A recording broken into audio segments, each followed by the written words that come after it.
Olá, boa tarde. Hoje é quarta-feira, 31 de janeiro. Está começando mais uma edição do Portal da Assembleia. Veja os nossos destaques.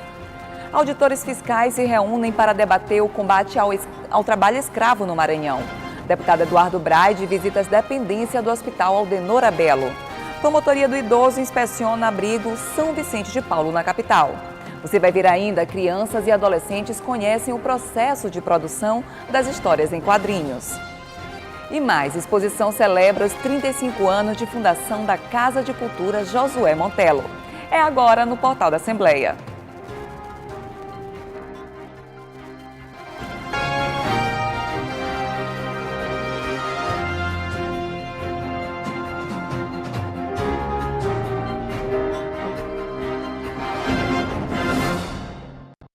A Promotoria do Idoso vistoriou na manhã de hoje o abrigo São Vicente de Paulo, que atende mulheres idosas na capital. Além do Ministério Público, o Conselho Regional de Medicina e a Vigilância Sanitária do município também acompanharam a vistoria. Vicente de Paulo foi inspecionado pelo Ministério Público.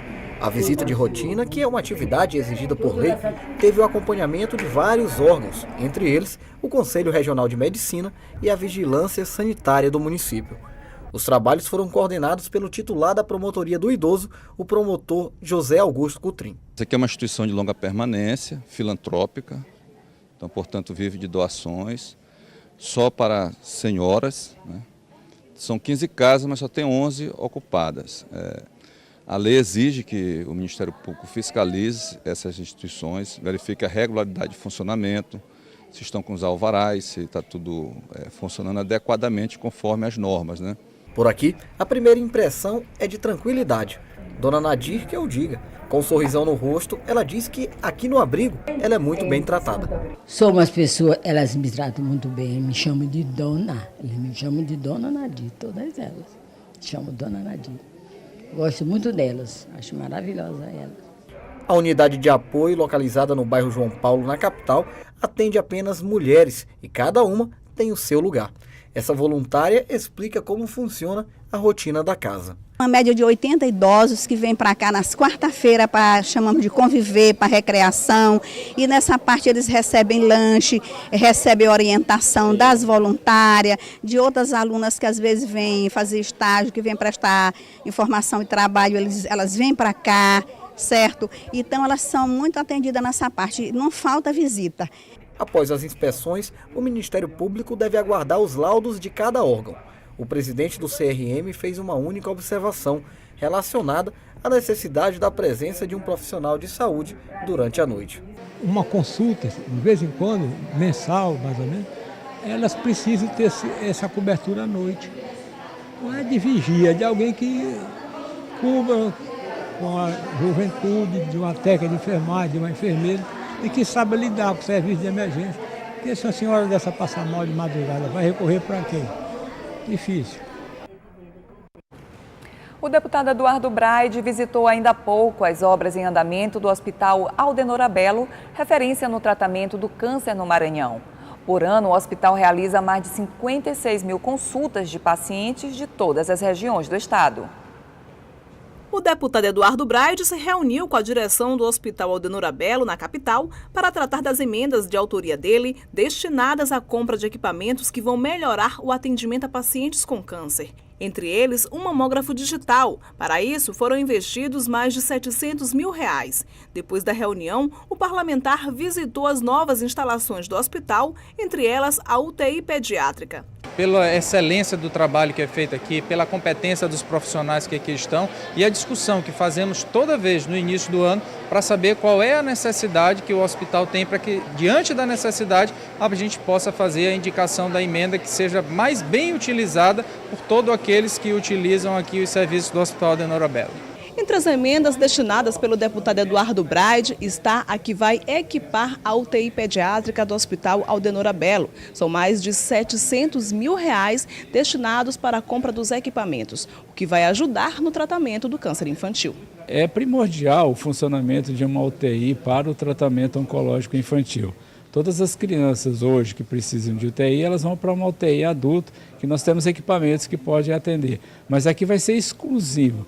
somente para a criança. Então, é primordial que exista essa UTI em funcionamento para que a gente possa dar um atendimento de qualidade para as crianças que estejam internadas e que necessitam de uma UTI dentro do hospital. Desde 2011, o deputado estadual Eduardo Braide destinou mais de 4 milhões de reais em emendas para a compra de equipamentos ao hospital, referência no tratamento de câncer no Maranhão. Além dos equipamentos da UTI pediátrica, ele também já investiu recursos para a aquisição de mamógrafos e de um aparelho de biópsia. Este ano vai ser instalado ainda um mamótomo, aparelho também utilizado no tratamento do câncer de mama. É de suma importância, porque tem muita gente carente, que vem até dos interiores, que tem gente morrendo à míngua por falta de assistência médica.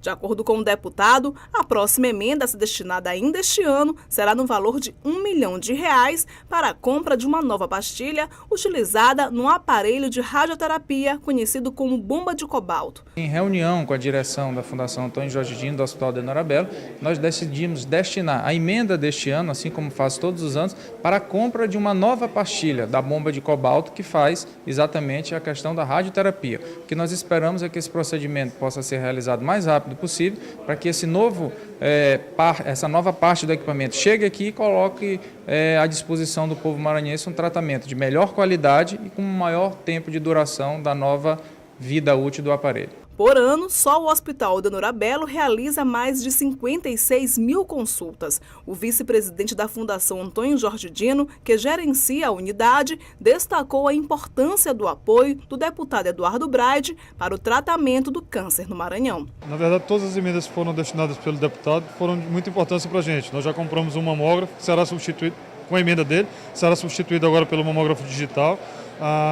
A UTI pediátrica é uma exigência para que continuemos atendendo as crianças do estado, crianças em casos oncológicos, e agora a substituição da bomba da pastilha, da fonte de energia do cobalto, que vai possibilitar que a gente continue com esse equipamento tratando os pacientes. O Maranhão é o maior fornecedor de mão de obra análoga à escravidão no Brasil. Atualmente, o Ministério Público do Trabalho possui 65 ações civis públicas ativas na Justiça, além de várias atividades de combate a esse crime. Para discutir o assunto, um evento foi realizado hoje pela Superintendência Regional do Trabalho em São Luís. O repórter Ronald II tem as informações. O seminário está discutindo a promoção do trabalho decente no Maranhão e suas perspectivas como ferramenta de combate ao trabalho escravo contemporâneo no Estado. Ao meu lado, a doutora Mônica do Ailib, que é presidente da Delegacia Sindical do Estado. Presidente, quais são esse primeiro momento? O que vai acontecer aqui durante todo esse dia? Hoje de manhã nós vamos discutir o chefe da fiscalização do trabalho no Maranhão, o colega Paulo Lázaro, vai traçar um panorama de todo o trabalho realizado pela Inspeção do Trabalho no Maranhão no ano de 2017. Isso é muito importante, é uma forma de prestação de conta da sociedade do nosso trabalho realizado. Quantas empresas foram fiscalizadas, quantos trabalhadores foram registrados, quantas situações de prevenção de acidente de trabalho foram realizadas, enfim, um panorama total de tudo que foi feito ano passado. Combate ao trabalho infantil, inserção de pessoas com deficiência no mercado de trabalho, inserção de aprendiz. Essa é a primeira parte. E na segunda parte nós vamos também discutir um pouco sobre a questão do combate ao trabalho escravo no Maranhão. Nós vamos ter uma mesa aqui com o COETRAI e, por fim, eu, como presidente do sindicato local, estadual, eu vou traçar um pouco um panorama de como a nossa categoria dos auditores fiscais estão vendo esse momento, que é um momento de muita transição. Nós tivemos a reforma trabalhista recentemente, estamos na iminência de votar a reforma previdenciária, então o mundo do trabalho é um mundo que está passando por grandes transformações e a nossa categoria, como uma categoria que atua diretamente nos locais de trabalho, promovendo o trabalho decente, nós temos que nos manifestar a esse respeito. Muito obrigada, doutora Mônica do Ailib. Ronald II para a TV Assembleia. O deputado Bira do Pindaré recebeu representantes de cooperativas da agricultura familiar para discutir o projeto de lei sobre agroecologia. Durante o encontro foram discutidos também o extrativismo e o fortalecimento da economia solidária. O deputado Bira do Pindaré se reuniu na sala das comissões da Assembleia Legislativa com representantes de movimentos sociais e da Secretaria de Estado da Agricultura Familiar para discutir a minuta do projeto da Lei Estadual de Agroecologia e produção orgânica do Maranhão. Nós recebemos aqui uma comitiva, com representantes de diversas organizações que trabalham com agricultura familiar, discutindo projetos de fortalecimento da agricultura familiar, da agroecologia, do cooperativismo, de coisas que possam avançar na geração de trabalho e renda, mas que ao mesmo tempo também se preocupe com a questão da sustentabilidade ambiental, né, econômica, social, etc.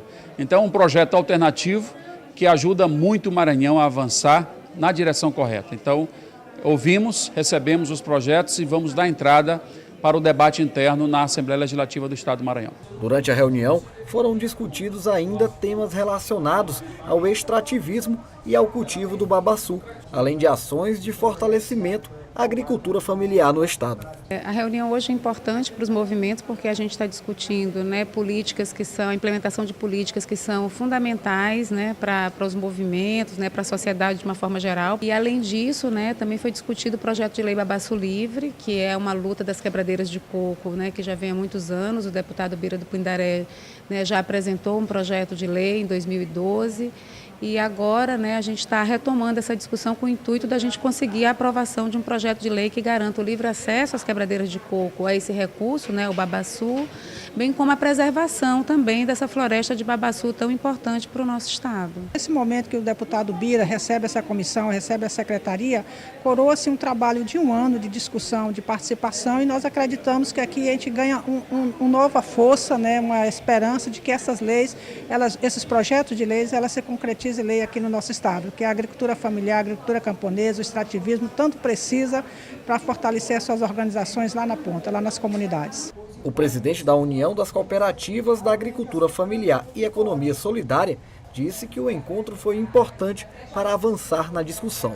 Essa reunião foi muito produtiva, principalmente com a presença das organizações da sociedade civil, que envolve principalmente os 3 projetos que a gente está discutindo aqui com o deputado Bira, que é o projeto da agroecologia e produtos orgânicos, e esse do cooperativismo, mas também o do babaçu livre. Então a gente avançou bastante no sentido de ter um deputado que assume a mobilização, assume a discussão do nosso dos nossos projetos de lei. Após o recesso parlamentar, o deputado Bira do Pindaré garantiu que as demandas pertinentes ao projeto voltarão a ser discutidas na Casa Legislativa. Veja no próximo bloco, crianças e adolescentes conhecem o processo de produção das histórias em quadrinhos.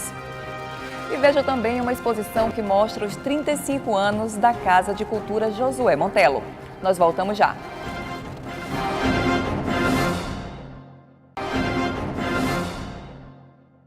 Reconhecer o trabalho de mulheres empreendedoras e inspirar pessoas é o objetivo do documentário Mulheres que Transformam a Ilha, lançado no Cine Praia Grande e que conta a história de mulheres que deixam clara a força que a coletividade tem para transformar a realidade de muita gente. Empreendedoras maranhenses decidiram levar para as telas e para a internet a história das iniciativas sociais criadas por elas para melhorar as condições das comunidades em que vivem. A ideia de juntar esses trabalhos resultou no documentário Mulheres que Transformam a Ilha, produção totalmente maranhense, executada e dirigida por outras 4 mulheres. O lançamento aconteceu no Centro de Criatividade Odilo Costa Filho, no Cine Praia Grande. Hoje a gente está lançando, está sendo ótimo, acho que para o pré-lançamento está muito bom. A gente teve muita gente procurando, querendo saber mais um pouco. E está sendo bacana, né, pelo que a gente está vendo aqui hoje. Trabalhar com uma equipe só de mulheres foi muito importante para a gente se fortalecer, né? A gente dar valor, enriquecer esse momento da gente. E ouvir essas mulheres falando sobre empreendedorismo social, para mim, que não sou da área, foi uma descoberta muito grande, porque a gente conversava muito, eu e a Monique, mas eu ainda não conseguia entender efetivamente a importância, a grandiosidade do que é o empreendedorismo social. E ir para as comunidades e conversar com as meninas, com as entrevistadas, me modificou muito, assim, como pessoa mesmo. A produção percorreu vários bairros da capital e contou com a ajuda de especialistas que deram depoimentos com dicas de empreendedorismo. Participaram do filme representantes de organizações não governamentais, cooperativas, negócios e projetos sociais. O documentário apresenta diferentes perfis e a forma como essas mulheres atuam no mercado para garantir o sucesso do empreendimento. A gente já tinha um projeto que falava sobre empreendedores sociais a partir do audiovisual. Então a gente buscou diferentes perfis de mulheres, diferentes formas de atuação no mercado. E aí a gente está apresentando hoje 4 dessas histórias, mas não que elas sejam as únicas. São histórias, na verdade, para que outras pessoas possam se inspirar. Para as empreendedoras, participar do documentário foi uma oportunidade de mostrar que a força da coletividade pode transformar a vida de muita gente. Maravilhosa, meu Deus, eu fiquei muito contente com isso, né? Porque eu não esperava ser chamada para um momento desse. Mas estou muito agradecida. Mostrar um trabalho que está dando certo para outras pessoas que também acreditam ou que têm uma ideia parecida ou vontade de que as coisas aconteçam, dar esse depoimento num documentário, num filme, levar o nosso exemplo e fazer com que ele chegue em tantas pessoas. A proposta do documentário é incentivar novos empreendedores sociais e mostrar pontos importantes das iniciativas como as apresentadas no filme. E, é claro, dar o exemplo do que já vem dando certo na capital. Quando a gente pensou no projeto, ele teve muito a ver com esse ponto de reconhecer aquelas que já estão fazendo e de mostrar para elas que dá para fazer, sabe? Então, o nosso maior objetivo é que as pessoas que assistam possam se reconhecer nelas, mas também se inspirem a empreender socialmente, se inspirem a transformar as localidades onde elas estão inseridas. As histórias contadas nas revistas em quadrinhos divertem pessoas de todas as idades. Os desenhos, as personagens e o enredo mexem com a imaginação. Mas você sabe como fazer uma história em quadrinhos? Pois um grupo de crianças teve o privilégio de conhecer o passo a passo dessa arte. A turma da Escola João de Souza Guimarães, do bairro de Vinéia, em São Luís, participou de uma aula pra lá de divertida. Com lápis e papel em mãos, a tarefa do dia foi desenhar.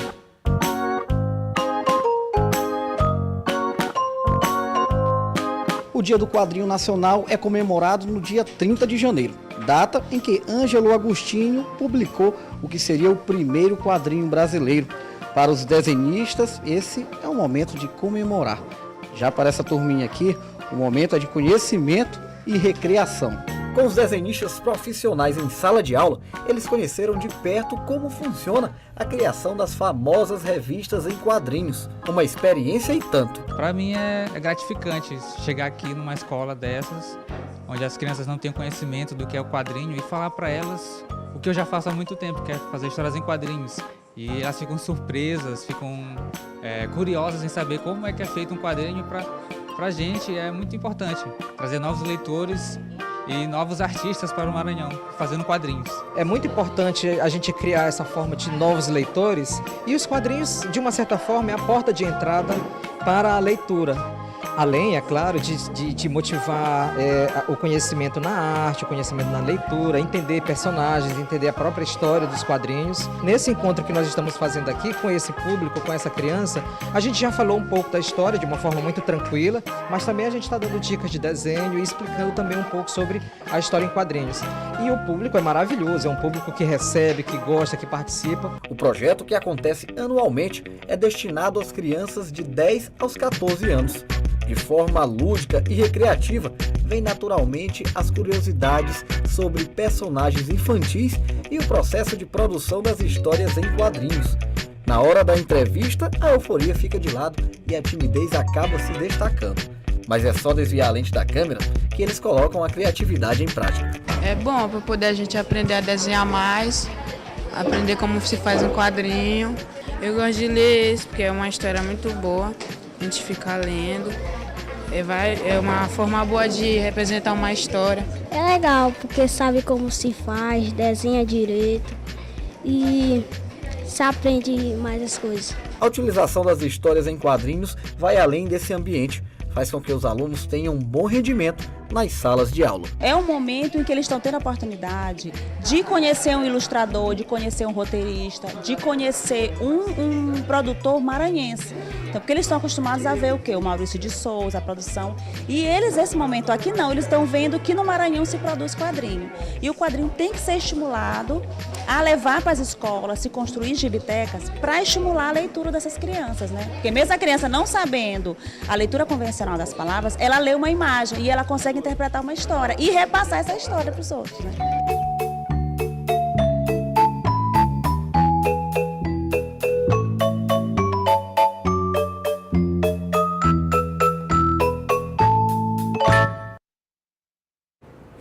A grandiosidade da obra literária do escritor e jornalista maranhense Josué Montello é reconhecida em todo o país.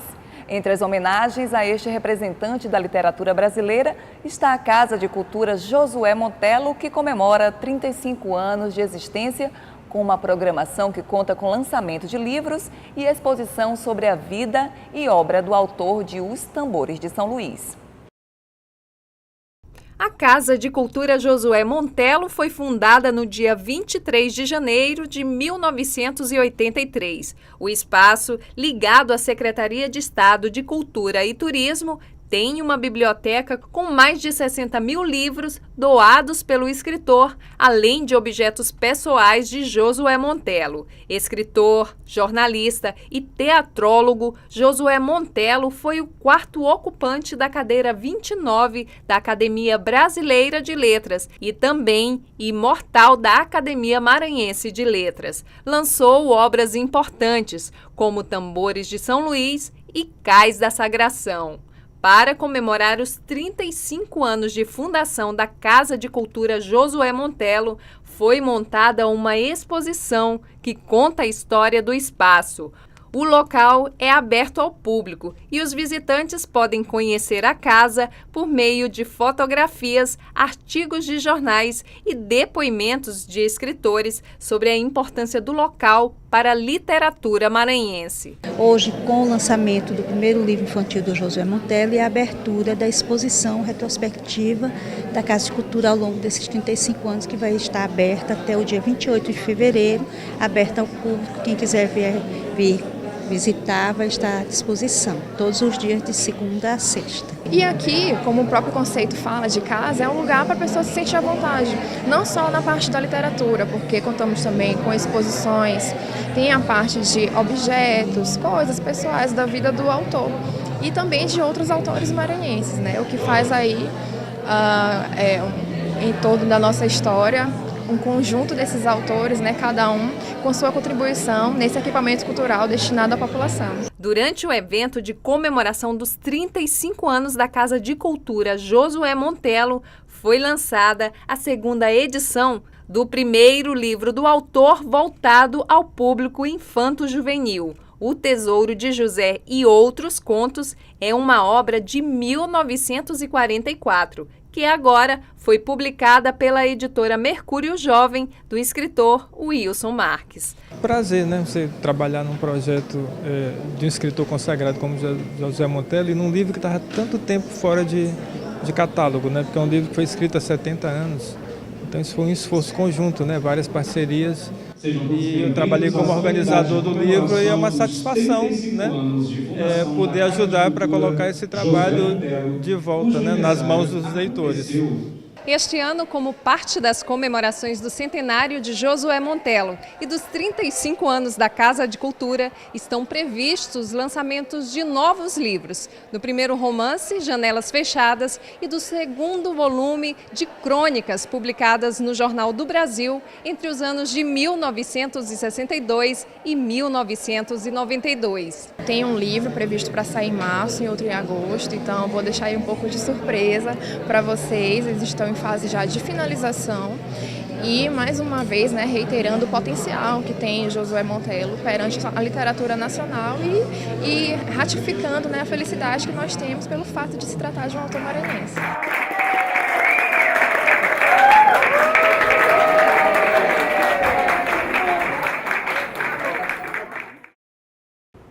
Portal da Assembleia termina aqui. Você pode acompanhar as notícias do portal de hoje e toda a nossa programação no site al.ma.leg.br/tv.